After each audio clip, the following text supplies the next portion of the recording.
Hi everyone, my name is Sevella Turner, and today I want to give you 10 tips for working at home, especially with this virus going around, all right? So for me, I like to get up early around 5 o'clock in the morning before everyone else gets up, okay? If you're like me, that's just the best time for me to get started with my morning, and that allows me about 90 minutes or so to start working before, like I said, anyone else gets up, all right? Number two, you want to dress for work, okay? If you're still in your PJs, you're going to feel a little lazy because that's PJs means relax, chill time, right? So you want to get out your PJs. You want to go get into some water, just take a quick rinse down, brush your teeth, do your hair. You even want to put on some makeup. I actually put on makeup as if I am actually going out the door. Now, do I put on a business suit? Absolutely not. Do I put on jeans and shorts and a top? And I don't wear shoes in the house because I just don't like to. I put on socks. So you could do that. You can put on your slippers, something like that. But you want to dress for work because it makes you feel like you're at the job. Otherwise, you're going to feel lazy and you're really not going to get the job done like you should, okay? Number three, you want to keep a work routine. To do this, you need to be aware of when your your high energy times are, and try to schedule time blocks during these times. Now, if you're working for a company, maybe your work routine is 6:30 to 3 or whatever the time may be. They may want you to keep that routine, so you absolutely have to keep that routine. But if you're working for yourself or you're working for a company that says, hey, you can make your own hours, you can make your own time, then you want to schedule the time that works best for you. And you want to keep that time on a daily routine so that you just stay on a routine instead of being all scatterbrained, okay? So hopefully that makes sense. Number four, you want to set your daily tasks with a quadrant planning.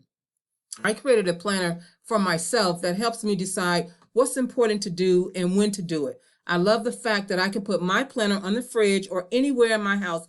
I usually keep one on the fridge when I'm downstairs, and I keep one on my desk, okay? So keeping track of what I have done for the week is super important for me, okay? So if you're working from home because of the coronavirus, you may have stats that you have to keep up with on a daily basis, like 40, maybe you have to get 40 or 50 claims done a day, or depending on what your job is, okay? So that you can keep track with your planner of what you're doing every day as well. If you don't have a planner, that's fine. Just get a notebook. That'll work as well.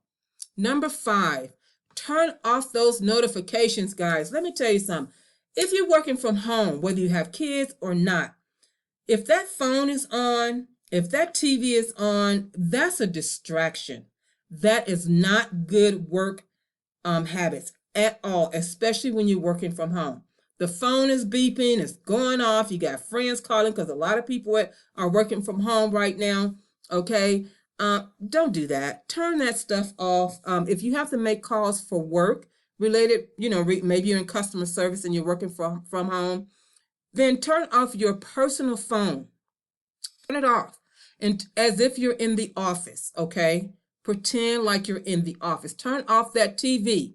You don't watch TV at work. Generally, we don't watch TV at our desk at work, okay? They have a lunch room for that, right? Or cafeteria, something like that. So when you're taking your break or your lunch, then that's when you watch TV, right? Or that's when you make your phone calls, right? Otherwise, turn it off because it is truly a distraction. You will not get anything done because you're going to have phone calls from the family and friends, etc. So just simply turn it off until it is your break time or your lunch time, okay? Number six, make time for self-care. I hesitate before using the term self-care because it's such a worldly buzzword right now. But the fact is that the need to recharge is real. It's super, super real. You have to take care of yourself so you can be productive for work, so you can be productive and in good manner, in good spirits for your family, friends, and your children, etc. Okay? So self-care is really important, especially if you're working from home. You do your job, do what you need to do, however many hours you need to work, and then have some chill time. Super important.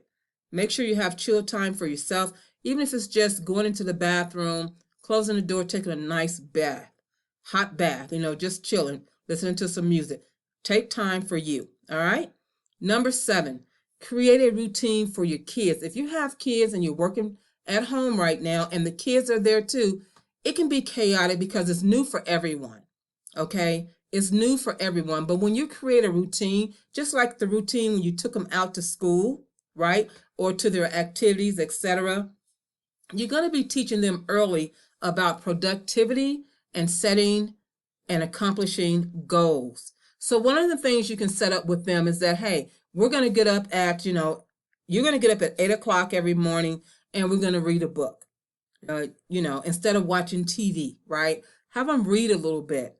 Maybe do some math problems. The next time you go to the store, you can go to the dollar store, whatever store you can get to, okay, safely, and make sure that you get them some math problems, coloring books, things like that to keep them busy while you're working during the day. So just block out some time for them and get them on a routine, and it will become so much easier pretty quickly, probably within a week or so, as soon as they get used to it. And you can create like a monthly calendar.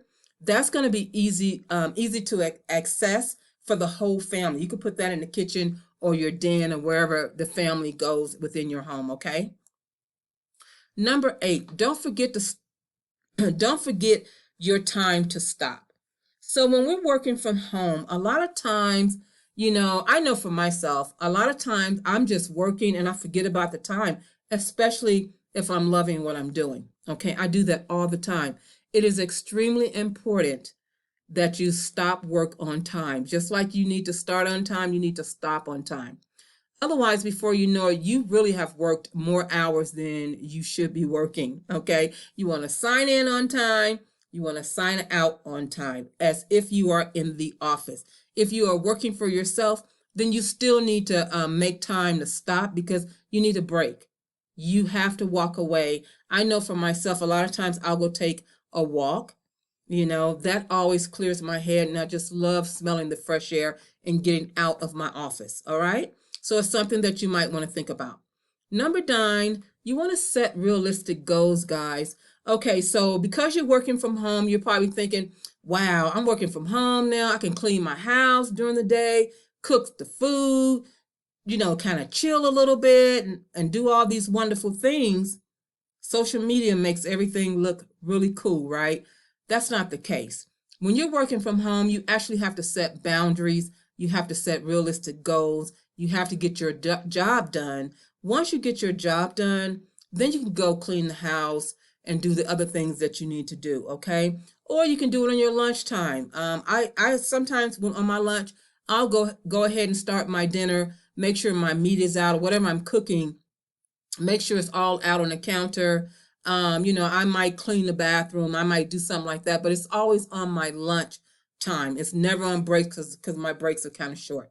All right. And finally, number 10, use the batching method. So what I do is I write a list of everything I still need to get done before Monday. Okay. I usually do it on the weekend. And then I have a separate list of things that can wait until the following week. That way you're not so stressed out about, oh my gosh, I got to get all this stuff done. You're just one person and we only have 24 hours in a day. Okay, so lay out the time and figure out which tasks you can do now and which tasks you can do later on to save you time within your day. I hope this has helped you. And if you think it may help someone else, I'm going back through so you can kind of see them real quick. But if you think this can help someone else, please send it to them and share it with them. That'd be a nice thing to do. Also, if you'd be so kind as to subscribe to my channel, I would love that. And if you need to reach out to me for other ideas for working at home, or maybe looking for a work from home side hustle, a work from home business you want to start or something like that, please reach out to me. I have many businesses that you can start at home that's super inexpensive to start and super easy to do. I look forward to connecting with you, and I will see you in the next video.